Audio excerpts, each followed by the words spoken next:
ශ්‍රීකට අයියේ මට මාර ප්‍රශ්නයක් තියෙනවා. මම අද ගියා පාටි එකකට.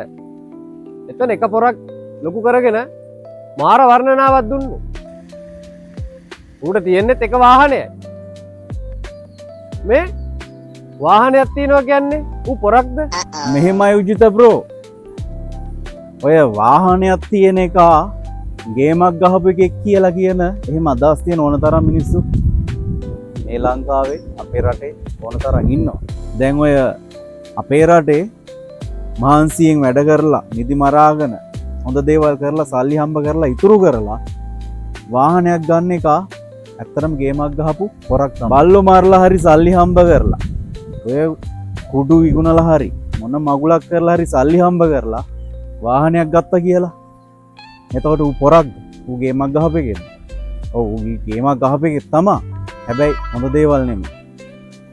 අනවශ්‍ය දේවල් ජීවිතේ කරන්න ඕනේ නැති දේවල් අනේ වගේ ජඩ වැඩ බලු වැඩ කරලා සල්ලි හම්බ කරලා වාහනයක් ගත්ත කියලා පොරක් වෙන්නේ නැහැ. මේ ඔබ ගිහිල්ලා තියෙන්නේ හොඳම පොරවල් ඉන්න යාළුවෝ ඉන්න පාටියකට නෙමෙයි. ඔය ගේම් බෙක්කෝ ලූඩ තියාගෙන බක බක ගාන ගේම්බෝ ඉන්න පාටියකට.